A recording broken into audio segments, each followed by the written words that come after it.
Yuk kita baca dulu ya, supaya dapat keberkahannya dari dua surah ini. Saya bacakan, Anda ikuti ya. A'udzu billahi minasy syaithanir rajim.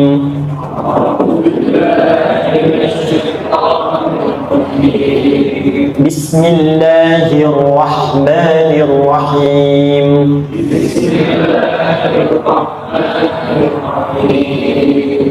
Wadduha wal-laili idza saja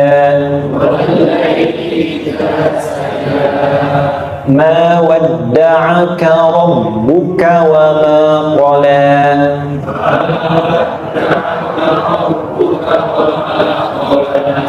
ma wadda'aka rabbuka wa ma qala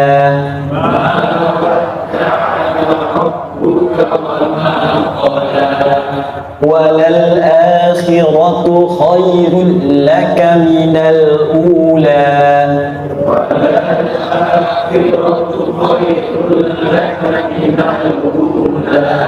walasawfa yu'tika rabbuka fatarda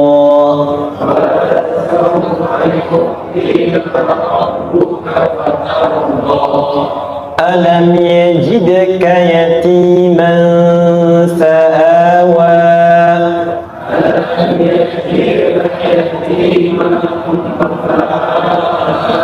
wa wajadaka dhallan fahada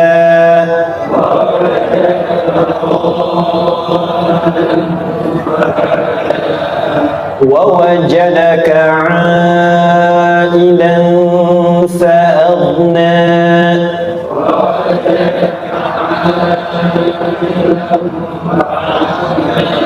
فأما اليتيم فلا تقهر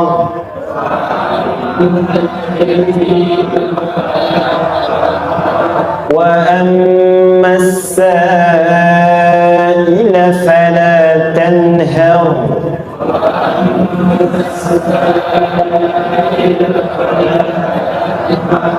وأما بنعمة ربك فحدث.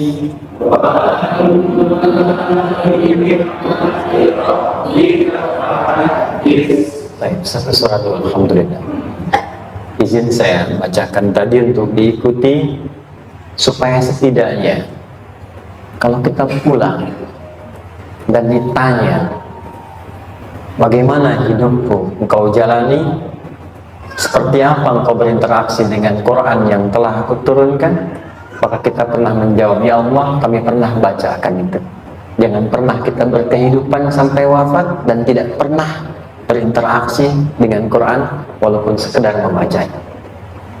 Wadduha, aku bersumpah, setiap huruf waw yang berada di awal kalimat di satu surah itu makna utamanya berarti sumpah, ya, qasam, sumpah.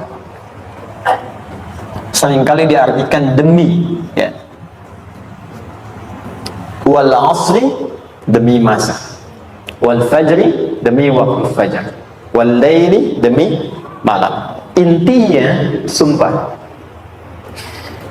Sebentar, pelan-pelan. Kalau Allah menyampaikan sesuatu kepada kita, yakin tidak? Saya ulang, yakin tidak? Serius? Hah? Kalau yakin, kenapa tidak dilakukan? Ya, itu pertanyaan besar ya. Baik, kalau Allah menyampaikan hukum Allah, tidak bersumpah pun harusnya kita yakin.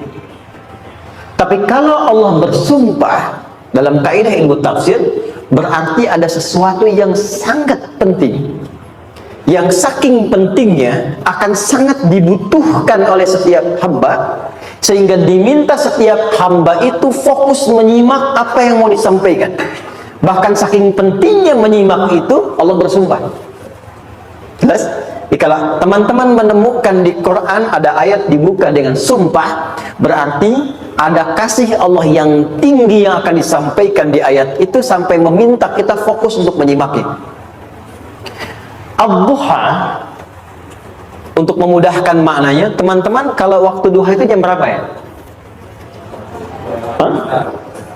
Oke, sebetulnya dimulai sejak matahari itu mulai naik, yang memantulkan ya, atau menyinari cahayanya itu mulai terasa lembut. Ya, kalau misalnya kita ambil 1,5 jam setelah subuh. Sekarang subuh 4:30 lah, taruhlah 4:30 ya. 1,5 jam itu jam 6 kan? Nah, itu awal duha tuh. Awal duha sampai ke pertengahan kurang lebih 9:30, jam 10. Akhir duha jam 11 sampai menjelang ke zuhur.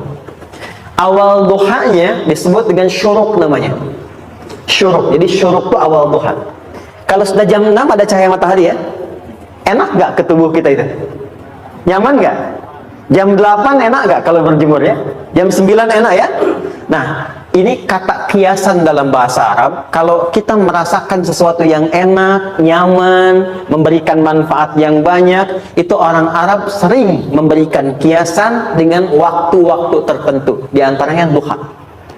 Jadi kalau kita menemukan kalimat duha, jangan langsung diartikan ke waktu duhanya.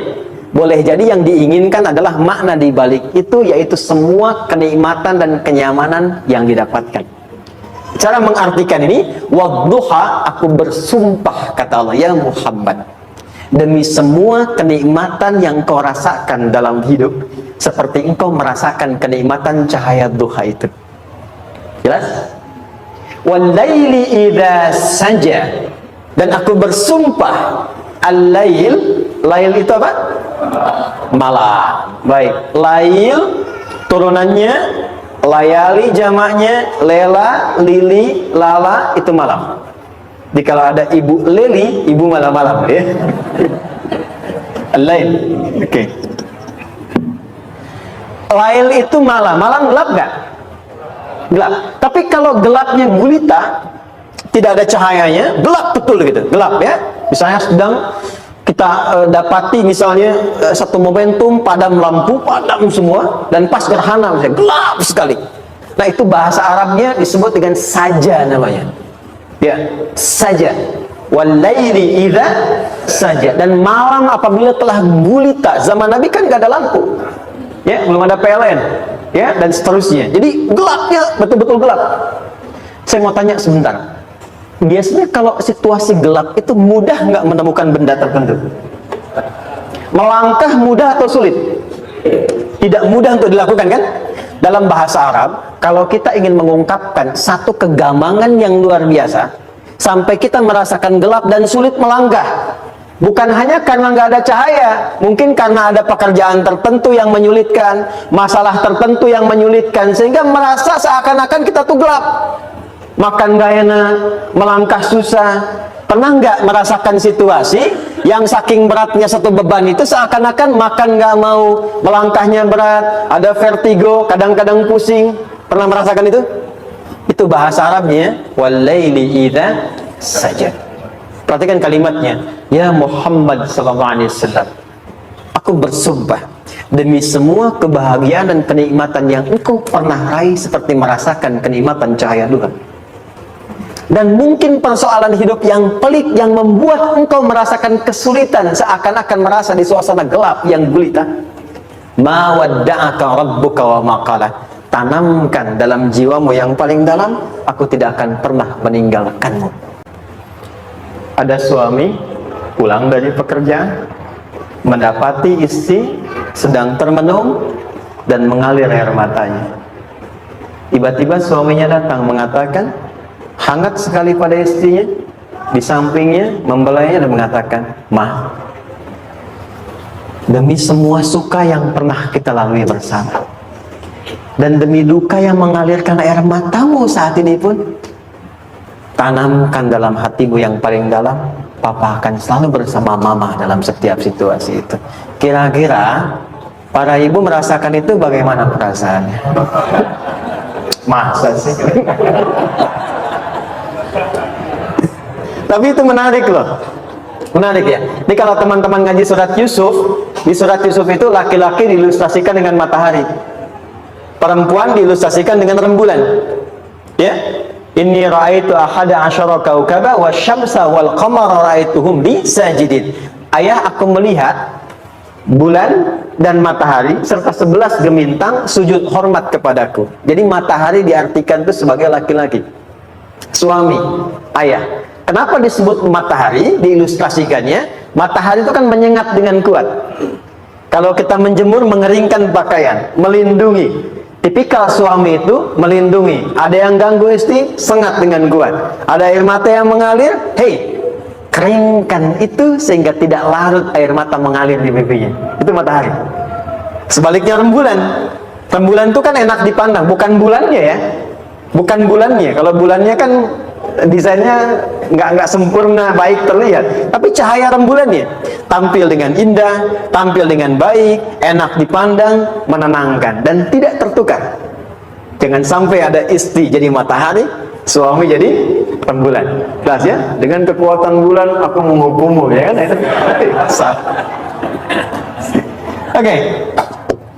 Tahan sampai sini, tahan, lihat baik-baik. Saya berhenti sampai sini dulu. Kalau di Quran ada ayat menyebutkan, tidak spesifik orang yang disebutkan dan kapan kejadiannya, maka peristiwa itu akan terjadi dan dialami oleh kemungkinan generasi berbeda di setiap masa dengan tokoh berbeda tapi perasaan yang serupa. Sebaliknya, kalau disebutkan namanya, jelas identitasnya, kapan kejadiannya, maka peristiwa itu hanya akan menimpa orang tersebut dan tidak akan dialami lagi orang lain setelahnya. Saya tanya dulu yang akhwat, yang perempuan, kenal Maryam? Kenal, bagus. Kenal di mana? Maryam anaknya Imran, mengandung, melahirkan Isa alaihissalam, Yesus Mesias, tanpa disentuh laki-laki manapun. Dan di Quran identitasnya disebutkan langsung, Maryam binti Imran wa Maryam ibnata Imran. Ini menunjukkan kesan bahwa yang mengandung dan melahirkan tanpa disentuh laki-laki manapun, itu hanya Maryam anaknya Imran. Ingat ya, mengandung, melahirkan tanpa disentuh laki-laki manapun. Bukan mengandung, melahirkan tanpa suami, kalau itu banyak dia. Ya, mengandung, melahirkan tanpa disentuh laki-laki manapun. Hanya Maryam binti Imran. Tapi kalau nggak disebutkan siapa orangnya, kapan kejadiannya, tidak detail disebutkan, ini artinya situasi itu akan dialami kembali oleh orang di masa depan dengan generasi yang berbeda tapi substansi yang sama. Pertanyaannya, pernahkah kita mengalami situasi yang sulit sampai seakan merasa gelap? Nah, baik, maka adab yang pertama, jika mengalami situasi seberat apapun dalam berkehidupan, maka dekati Allah subhanahu wa ta'ala. Ini awalnya, dekati Allah. Apalagi kalau ada yang mengatakan ini nggak mungkin, ini nggak akan terjadi, ini nggak bisa. Kalau sudah ada tanda seperti itu tanda langsung dari Allah, supaya Anda diminta langsung mendekat kepada Allah dan tinggalkan semua makhluk. Karena Allah hanya akan mengabulkan langsung kepada Anda tanpa perantara siapapun. Itu yang terjadi pada Nabi Zakaria. Ini nggak mungkin, ini mustahil. Maka beliau langsung memohon kepada Allah dan langsung menyebutkan, ya Allah, saya minta darimu saja, tidak dari yang lain. Maka dikabulkan seketika. Jadi yang pertama, jika punya kesulitan sebesar apapun, seberat apapun, cepat dekati Allah.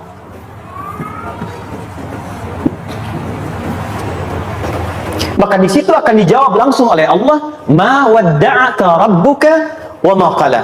Hambaku, sepanjang engkau mendekat kepadaku, maka yakinkan dalam dirimu, situasi apapun yang kau rasakan, aku tidak akan pernah meninggalkanmu. Sudah? Satu? Paham sampai sini? Oke. Pelan-pelan ya. Saya belum bicara caranya. Saya baru bicara di awal motivasinya. Dekati Allah dulu, nanti caranya didetilkan di surah Al-Insyirah. Teruskan. Ma wadda'aka rabbuka wa ma qala. Walal akhiratu khairul laka minal. Perhatikan. Hei, seberat-berat bebanmu saat ini, ingat, satu saat akan tuntas. Dan ini pun ujian. Kalau sudah meninggal, gak ada ujian lagi. Dan nanti kehidupan yang sekarang, apapun yang kau pertentangkan, perdebatkan, perselisihkan, itu semua akan ditinggalkan. Jadi ternyata Allah mengungkap hakikat kehidupan dunia. Apapun yang diperselisihkan, tuh unik ya, orang berselisih pada yang akan ditinggalkan. Aneh nggak? Ada orang berebut makanan, kan? Rebutan sampai berkelahi dan sebagainya. Pada akhirnya makanan yang diperebutkan itu pun akan ditinggalkan. Yang ini meninggal, itu meninggal. Jadi memperebutkan sesuatu yang pada akhirnya akan berakhir. Kata Allah sampaikan, jika Anda mengalami situasi sesuatu yang mungkin membuat berat, tanamkan pada jiwa kita, hei, yang aku kejar-kejar ini boleh jadi aku akan tinggalkan juga. Kenapa aku harus menangisi dan larut pada sesuatu yang tidak abadi? Maka Allah hibur kita dengan mengatakan, kamu tenangkan diri dulu. Semua yang kamu pikirkan sampai membuat kamu berat begini, pada akhirnya kamu tinggalkan. Dan yang abadi itu akhirat. Walal akhiratu khairul laka minal ula. Pelan-pelan sikapi setiap masalah dengan proporsional. Jangan terlalu larut dalam sesuatu. Dapat job satu, pengen, udah siap, kontraknya besar, tiba-tiba hilang. Dipikirin, Anda mikirkan itu pun nggak akan balik. Proporsional aja dulu. Ya, nanti caranya akan turun nanti di alim syirah. Tenangkan diri dulu. Prasangka baik kepada Allah Subhanahu wa Ta'ala. Boleh jadi apa yang Allah ingin berikan sebagai pendahuluan sekarang belum sampai kepada kita karena Allah menyiapkan yang lebih baik di balik itu. Kita belum tahu ada apa di balik itu sehingga kita tidak dapatkan itu. Sehingga kemudian Allah katakan walal akhiratu khairun laka minal ula. Teruskan wala saufa yu'tika rabbuka. Pelan-pelan, orang yang punya sikap seperti ini itu cenderung lebih dekat mendapatkan ridha Allah dibandingkan dengan orang-orang yang larut dalam kesulitan. Orang yang move on dengan setiap persoalan dalam kehidupan, cepat berpikir secara proporsional, tidak menggantungkan hidupnya pada persoalan tertentu sehingga membuat dia menjadi beban, itu lebih mendekatkan dirinya kepada ridha Allah dibandingkan dengan orang yang meratapi persoalan hidupnya. Ya. Pelan-pelan. Jadi spiritnya, kalau punya masalah apapun, jangan dilarutin terus. Gak usah diratapi, cepat move on. Berpikir lagi, rencanakan lagi. Nanti detailnya ada di Al Insyirah. Tapi poin besarnya, janji Allah mengatakan, kalau Anda bisa move on, proporsional, maka yang dijanjikan oleh Allah, di situ Allah percepat datangnya ridha Allah Subhanahu wa Ta'ala. Kalau ridha Allah sudah datang, maka akan dua yang diberikan. Pertama kali, ketenangan di dalam jiwa, dan yang kedua, kemampuan untuk berikhtiar lebih baik mencapai apa yang diinginkan. Satu, kalau ridha Allah sudah diberikan pada seorang hamba, yang pertama diberikan ketenangan dalam jiwa. Bukan dunianya dulu. Bukan apa yang Anda ingin harapkan dulu. Pengen sesuatu, ya, pengen materi, pengen kedudukan, pengen lulus anaknya ujian, ya? Tiba-tiba terjadi sesuatu, diratapin, alih-alih meratap, alih-alih membuat status, alih-alih menyulitkan diri, kata Allah, terima dulu proporsional.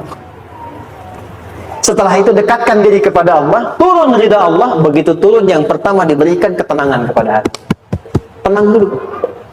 Kalau sudah tenang, nanti dibimbing menyelesaikan apa yang sedang dihadapi itu. Itu poin yang ketiga. Pelan-pelan. 4. Kita masuk ke detail sekarang. Perhatikan baik-baik. Ini yang paling menarik. Alam yajidka yatima fa'ala. Muhammad SAW, bukankah dulu engkau yatim? Punya banyak masalah? Aku selesaikan juga. Ayahmu meninggal sebelum lahir, ada ibu. Ibu meninggal, ada kakek. Kakek meninggal, ada paman. Ya kan? Ada teman yang menemani Sayyidah Khadijah, teman yang setia, semua kebutuhan tersedia. Artinya Pak, perhatikan baik-baik. Kalau Anda punya masalah sekarang, jangan sampai melupakan yang dulu-dulu pun pernah tuntas Allah selesaikan. Jadi kalau sekarang sedang punya persoalan, jangan sampai satu masalah ini membuat Anda kehilangan harapan dan kehidupan. Sementara Anda sadar, dulu pun banyak masalah kok selesai juga. Kenapa dengan yang satu ini kita harus jatuh? Sekarang usia berapa? 20, 30, 40, 50. Sekarang usia 50 tahun, ada masalah, baru 5 menit datang, sudah merasa jatuh. Yang 50 tahun ke belakang yang banyak selesai itu kita nilai atau tidak? Maka kata Allah, seperti yang dulu pernah aku selesaikan ribuan masalah itu, yang sekarang pun mudah aku tuntaskan. Jelas? Nah, secara psikologi, orang-orang yang selalu bertindak seperti itu akan selalu punya harapan lebih tinggi untuk menyelesaikan persoalan. Jadi kalau sedang punya masalah, pikirkan yang dulu juga selesai, masa yang sekarang nggak selesai. Itu prinsipnya. Secara psikologis demikian. Jelas ya? Oke. Wa wajadaka dhallan fahada. Muhammad, dulu engkau pernah mengalami melihat masyarakat banyak berbuat yang tidak baik, aku berikan petunjuk. Kuncinya fahada di situ. Orang yang punya motivasi kuat dan keyakinan untuk bisa menyelesaikan persoalannya, maka dia akan lebih cepat mendapatkan petunjuk Allah untuk mendapatkan solusi terbaik. Ada sini. Saya agak cepat ya, mohon izin. Wajadaka ailan fa'aghna. Bahkan, maaf, bukan sekedar selesai, kalau perlu saya bikin kaya, kata Allah. Aghna itu kalau ilmunya luas. Kalau harta, hartanya banyak. Kalau kedudukan, kedudukannya tinggi. Hei, engkau yang sedang mengejar kedudukan, aku tahan sebentar karena ada yang gak bagus untukmu di sini. Tapi kalau kamu terima, aku angkat itu lebih daripada apa yang kamu harapkan. Kamu pengennya bintang 2, aku naikkan sampai bintang 4. Kalau perlu 5 sekalian. Hei, kamu yang ingin kampus di sini, aku tahan. Bahasa kamu nggak lulus, kamu nangis, kamu mengadu, kamu datang pada orang tuamu. Orang tua mulai protes, mulai curhat macam-macam. Terima dulu. Mungkin di sini ada yang tidak baik, seperti doa ibumu yang sering memohon, ya Allah, jangan sampai anakku berbuat yang salah, jangan sampai terjebak narkoba, jangan sampai terbawa tawuran. Di sini ada yang kurang tepat untukmu. Kalau kamu ridha, kamu terima, kamu proporsional, bahkan aku pindahkan ke kampus yang lebih baik yang tidak kamu bayangkan sebelumnya. Di orang-orang yang selalu menerima apa yang Allah ujikan dan ridha dengan itu, maka Allah akan angkat derajatnya bahkan melebihi ekspektasi dirinya. Paham? Kalau sudah seperti itu, maka lihat ujung ayatnya. Lihat ujung ayatnya. Fa'ammal yatima fala taqhar. Maka jangan pelit berbagi kepada orang lain. Share. Kalau sudah sukses, share. Berbagi, bukan hanya materi, bagi ilmunya, ya, bagi kebahagiaannya. Wa ammas sa'ila fala tanhar. Jangan sampai nunggu orang minta. Kalau lihat ada kawan yang butuh, sekarang Anda sukses. Tapi boleh jadi kesuksesan Anda itu tangganya dari teman-teman Anda. Kalau sudah teraih ke atas, lihat lagi anak tangganya ke bawah. Ajak teman, jangan ditunggu minta. Ajak, bawa dia, berikan peluang. Jangan sampai dia minta, apalagi Anda bentak-bentak. Aku kan yang dulu bantu kamu. Jangan sampai keluar kata-kata itu. Kamu bisa naik di atas karena aku kan yang dulu bantu kamu. Kamu bisa jadi pemeran utama karena aku yang rekomendasikan. Karena aku yang dorong kamu. Misal, jangan sampai keluar kata-kata itu. Apalagi langsung keluar, tidak. Ini karena ilmuku saja misalnya. Kalau itu bisa dilakukan dengan baik, lihat ujungnya. Wa amma bi ni'mati rabbika fahaddits. Maka semua nikmat yang dirasakan akan mudah untuk diimplementasikan dan disyukuri. Jadi semua nikmat itu bukan cuma dirasakan. Jadi membagi semua nikmat itu adalah rasa terbaik untuk menikmatinya. Maaf ya, Anda kalau punya makanan, dimakan sendiri. Dengan dibagi sama-sama, kira-kira rasa nyamannya yang pertama atau yang kedua? Kedua. Makan sendiri, enaknya sendiri kan? Tapi ketika ada teman berbagi dan tahu, wah enak ya, nyaman ya, ada kebahagiaan, ada ngobrol, ada tertawa, ada kebersamaan, itulah inti nikmat yang sesungguhnya. Wa amma bi ni'mati rabbika. Ternyata masalah yang diberikan bukan ingin memberikan beban, tapi ujungnya, endingnya, supaya Anda bisa mendapatkan nikmat berkualitas yang bisa dibagi. Lihat surat Ad-Duha itu jangan cuma lihat awalnya, lihat ujungnya. Ternyata ketika seseorang mendapat masalah, seberat apapun, itu bukan ingin membebani, tapi ingin meningkatkan kualitas hidupnya supaya mendapatkan nikmat yang lebih besar dan merasakan nikmatnya itu dengan berbagi. Itu poin. Jadi kalau sampai sini kita paham dan kita beri nama misalnya dengan fikih ujian. Jadi kalau desain ujian ini sistematikanya kita pahami, maka tidak ada alasan untuk mengeluhkan persoalan. Jadi melihat masalah itu bukan sebagai beban, pada akhirnya melihatnya sebagai tangga untuk mencapai kebahagiaan. Jelas sampai sini? Baik, kalau sudah seperti ini, ingin punya masalah atau tidak ingin punya masalah? Tidak. Ingat ya, jadi kalau anak pulang bawa masalah, dilihatnya jangan beban. Oh, Allah ingin menaikkan kualitas pada anak saya, yang dengan itu menjadikan ia mendapatkan nikmat yang belum pernah didapati. Kalau rumah tangga sedang ada masalah, jangan banyak diperseterukan, tapi direnungkan sejenak. Oh, Allah ingin meningkatkan kualitas rumah tangga ini sehingga kita bisa mendapatkan nikmat yang tidak pernah didapati sebelumnya. Makanya nikmat berumah tangga itu yang terbesar selalu bertambah ketika menyelesaikan masalah. Silahkan cek. Kalau sedang ada masalah berseteru kan, tapi setelah selesai kan jadi lebih nikmat ya. Ya, lebih senang lagi, lebih cair lagi, lebih bahagia lagi, lebih mendukung lagi. Ternyata ada nilai-nilai kebaikan yang tersimpan yang belum disadari sepenuhnya. Pertanyaannya, kadang-kadang mudah diucapkan, tapi tidak mudah mempraktekkan. Bagaimana itu semua bisa ditempuh dengan baik sehingga ketika mengalaminya kita bisa tenang menghadapinya. Maka turunlah surah Al-Insyirah. Saya cepat.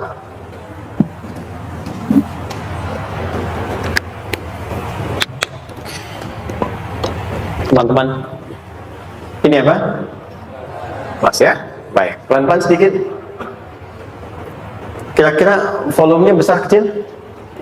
Kecil ya? Baik. Kalau saya bandingkan dengan gayung, volumenya besar mana? Gayung ya? Baik. Kalau ini saya perlebar, sehingga bisa memasukkan apapun ke dalamnya, itu bahasa Arabnya disebut dengan insyirah namanya. Jelas? Meluaskan sesuatu sehingga terlihat lapang, sehingga memudahkan setiap hal masuk ke dalamnya. Itu insyirah namanya. Surah ini diberi nama dengan surah Al-Insyirah, yang berarti sesuatu yang lapang, yang tenang, yang nyaman. Yang diharapkan dengan keadaan hati yang lapang, nyaman, tenang itu, segala persoalan yang dihadapi dalam kehidupan akan mudah diterima dan tidak berdampak besar dalam menyikapinya. Maka bagaimana kemudian Allah memberikan turunan-turunan petunjuk supaya apa yang diharapkan ini bisa tercapai? Satu, izin mengilustrasikan, saya kasih cerita sebentar. Ada seorang anak muda, kisah ini sangat viral, hampir setiap kita bisa mendapatinya.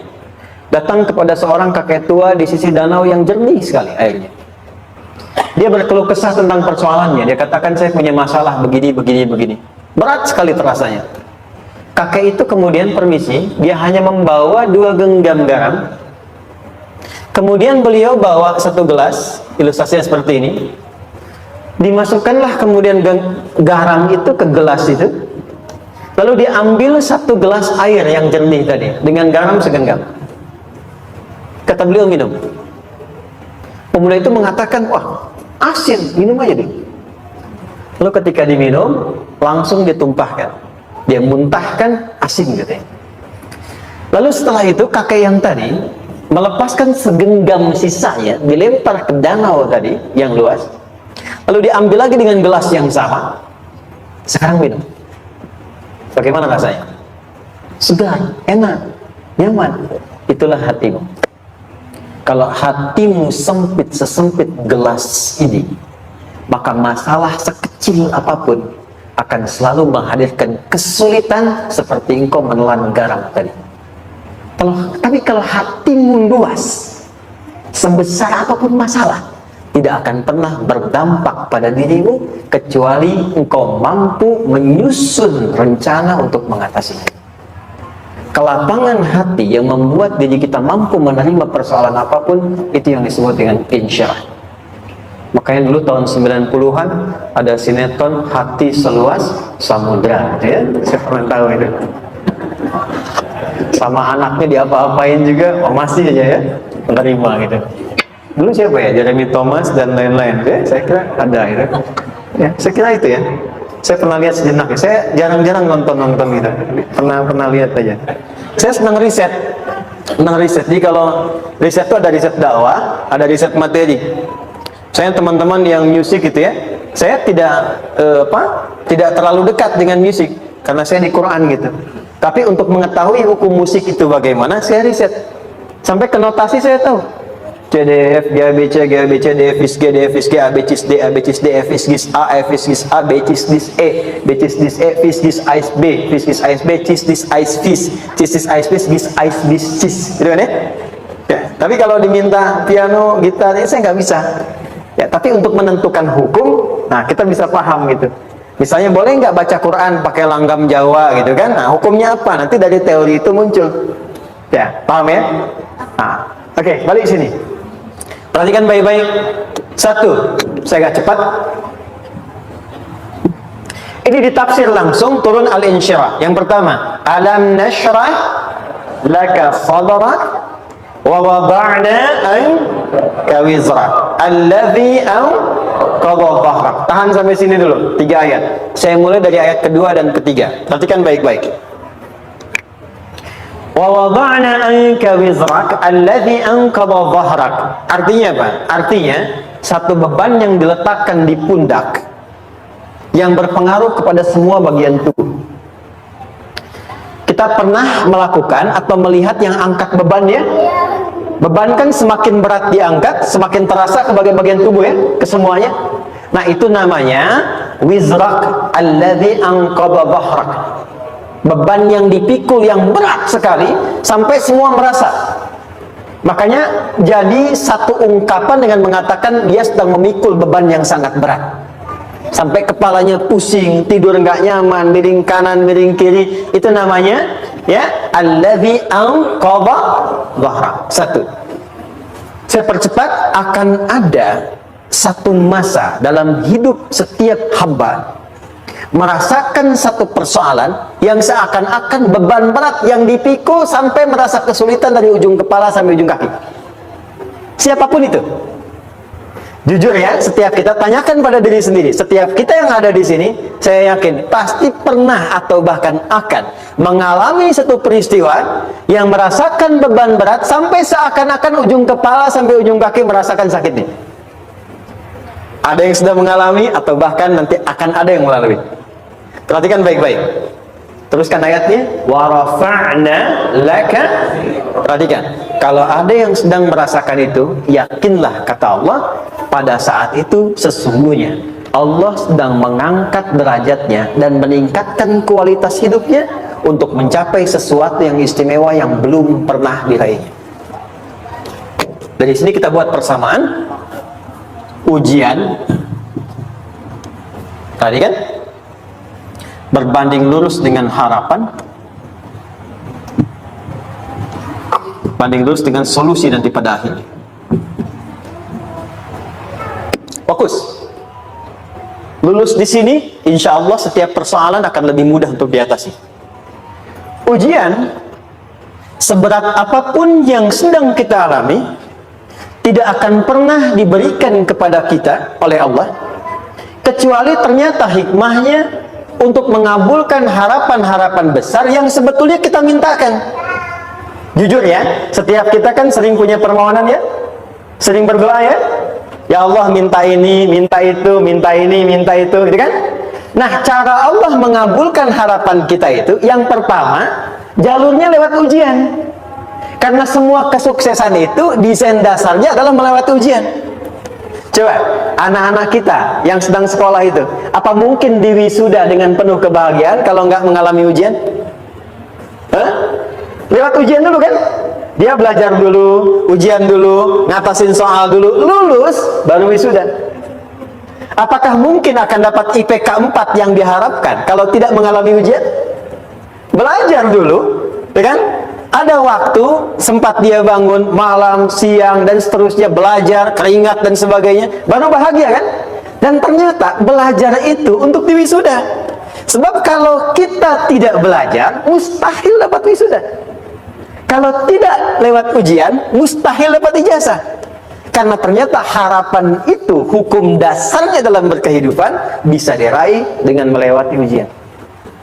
Ini poinnya. Jadi mohon, kalau sedang mengalami sebuah peristiwa dan kita harus menghadapi itu, coba renungkan, sebetulnya pernah berdoa apa sampai kita mengalami itu, sehingga dengan jalan itulah sebetulnya Allah ingin mengabulkan harapan yang dulu pernah kita mintakan. Jelas? Oke, satu. Yuk turunkan rumusnya pelan-pelan. Quran surah kedua ayat 286. Ini kesini dulu, baru nanti kita balik lagi. 2 Al-Baqarah ayat 286. La yukallifullahu nafsan illa wus'aha. Tahan sampai sini. Lihat baik-baik. Hukum yang pertama. Hukum pertama. Allah tidak mungkin menguji seorang hamba di luar batas kemampuannya.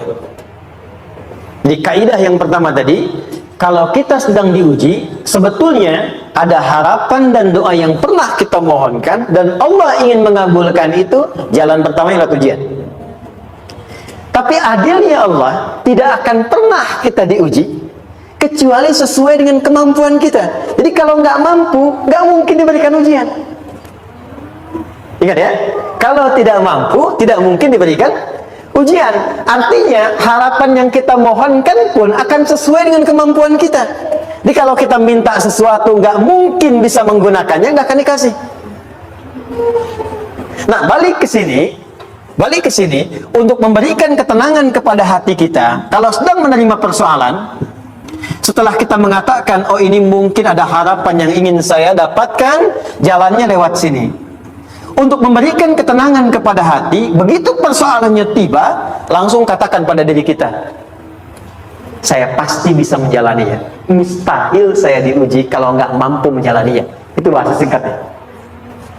Ingat ya, kalau ingin mudah menyelesaikan persoalan, kata Quran, setiap ada ujian, langsung katakan pada hati kita, insya Allah bisa.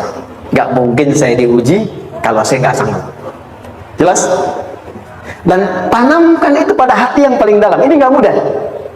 Kalau cuma disimpan di pikiran, jadi beban. Tapi kalau Anda tanamkan dalam hati, seberat apapun masalahnya, pasti saya sanggup, pasti saya bisa. Pernah lihat dulu ada acara 90-an Benteng Hattori? Oke? Benteng Takeshi ya? Takeshi ya, itu kan artinya kan bisa jawab ya. Tahu Ninja Hattori mendaki gunung lewati lembah ya, tahu ya. Songgoku, Songgohan, apa? Saya tahu itu. Songgoku, Kamehameha, Piccolo itu yang nulisnya Suzuki Watanabe, saya tahu itu. Benteng Hattori, balik lagi ya. Benteng Takeshi ya. Puncaknya kan main pakai itu kan, pakai tanknya dan sebagainya. Tapi pernah ingat gak? Pernah ingat gak satu episodenya itu? Begitu akan bertarung, kan selalu ada motivator di sampingnya itu mengatakan, ayo, kamu bisa, gitu kan? Dia nggak ngaji Quran tuh, kita punya ayatnya. Pernah nggak? Buka lagi ya dulu ya. Oke. Korea, kenapa bisa nyusul Jepang? Salah satunya, waktu Jepang itu maju, setiap di Korea itu ditanamkan dari mulai anak-anak TK-nya. Kita harus lebih daripada Jepang, harus lebih daripada Jepang. Sejak anak-anak TK. TK itu ditanamkan betul. Kita bisa, kita dari TK. Sehingga ketika di sana bikin Honda, sini Hyundai. Hyundai kan dibacanya Hyundai, ya kan? Sana Honda, sini Hyundai gitu. Di apapun yang dibuat Jepang, Korea harus lebih unggul. Itu ditanamkan dari awal. Bisa. Kita itu sekarang punya ayatnya. Jadi kalau sedang punya masalah seberat apapun, katakan pada diri kita, insya Allah bisa. Gak mungkin diuji kalau nggak sanggup. Bisa insya Allah. Bisa. Kenapa mah? Bisa. Jelas? Oke. Sudah di situ, teruskan. Lanjutkan. Warafa'na laka dzikra. Teruskan. Fa inna ma'al usri. Ini poin terbesarnya. Fa inna ma'al usri yusra. Fa huruf yang menunjukkan sesuatu berlangsung dengan cepat. Inna di ilmu nahwunya berbunyi begini, di gramatikal bahasa Arab. Harfu nasbin wa taukidin. Tansibul isma wa tarfa'ul khabara. Mabniyun 'alal fathi la mahalla lahu min al-i'rabi. Paham? Tidak. Inna huruf yang digunakan untuk menguatkan informasi agar ditancapkan ke dalam hati sekuat-kuatnya dan jangan pernah ragu. Jadi kalau orang Arab itu nancapkan tongkat begini dan kuat, tidak goyah, itu nasab namanya. Nasab ar-rajul asahu fil ardi. Inna ini harfu nasab. Jadi kalau ada di Quran dibuka informasinya dengan inna, maksudnya begini, hei, tancapkan informasi dalam hatimu dengan kuat, jangan pernah ragu. Yakinkan pada dirimu. Apa yang harus diyakinkan? Ma'al usri yusra. Inna ma'al usri yusra. Usran sama dengan yusra. Lari ke sini.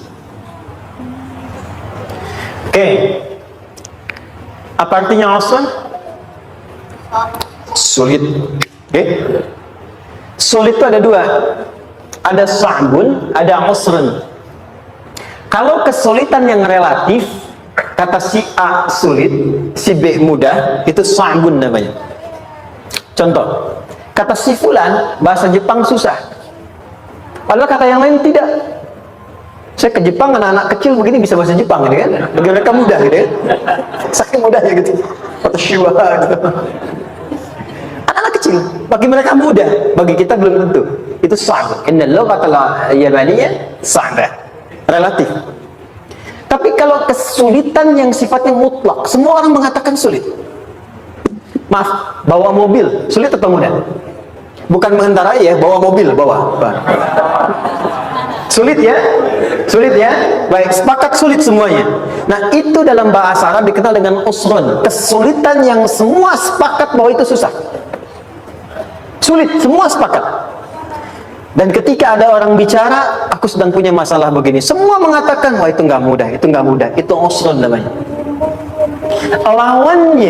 Lawannya, kemudahan yang relatif disebut sahlun. Tapi kemudahan yang semua sepakat bahwa itu mudah, itu yusrun namanya. Mengangkat spidol, semua mengatakan mudah, ringan, itu yusrun namanya. Perhatikan, Allah tidak memasangkan sa'bun dengan sahlun, tapi memasangkan usrun dengan yusrun. Orang-orang yang punya keyakinan kuat, setiap persoalan itu akan selesai. Dan dia mengatakan pada dirinya, aku bisa melewatinya. Maka, perhatikan kalimatnya kata Quran, inna ma'al usri yusran. Sesulit apapun masalah yang sedang dia alami, maka Allah akan datangkan solusi semudah-mudahnya yang bisa dia nikmati. Dengan kata lain, kalau kita bawa ke bahasa psikologi, kalau sedang menghadapi persoalan seberat apapun, selain kita mengatakan ini pasti bisa saya lalui, saya insya Allah sanggup mengatasinya, katakan pada diri kita ini pasti selesai. Pasti ada solusinya, pasti mudah. Katakan, walaupun memang solusinya belum datang, tapi tenangkan pada diri kita dengan mengatakan inna ma'al usri yusra. Bahasa psikologinya, katakan pada diri kita ini pasti selesai. Gak mungkin gak selesai, pasti ada solusinya, pasti mudah. Itu lebih memberikan harapan pada diri kita untuk menuntaskan persoalan dibandingkan dengan meratapinya. Jelas? Teruskan, fa inna ma'al usri. Kalau masih ragu kata Allah, katakan lagi sekali lagi sampai hati kita merasa nyaman. Jadi kalau sedang punya persoalan seberat apapun, tanamkan pada diri kita pasti selesai. Belum nampak, insya Allah pasti selesai. Gak mungkin diuji kalau gak ada solusi. Itu lebih memberikan harapan. Setelah itu, faida faraghta, mitigasi masalahnya. mitigasi persoalan. Tuliskan, ini masalahnya apa, rumah tangga apa saja, misalnya dia ada suami, ada istri, ada anak-anak, masalah ada di mana. Kadang-kadang menangnya jadi kusut karena satu-satu nggak segera diselesaikan. Maka kata Al-Quran, فَإِذَا فَرَغْتَ, satu-satu mitigasi dulu. Satu masalah di sini, lihat di suami, lihat di istri. Kalau pekerjaan, masalahnya apa? Sebelum bercabang kemana-mana, petakan. Apakah rekanannya? Apakah relasinya?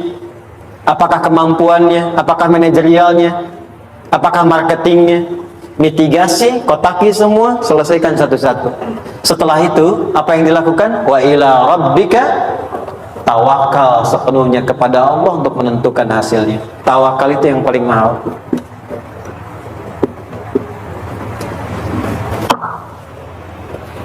Anda kalau nggak punya kepasrahan, stres.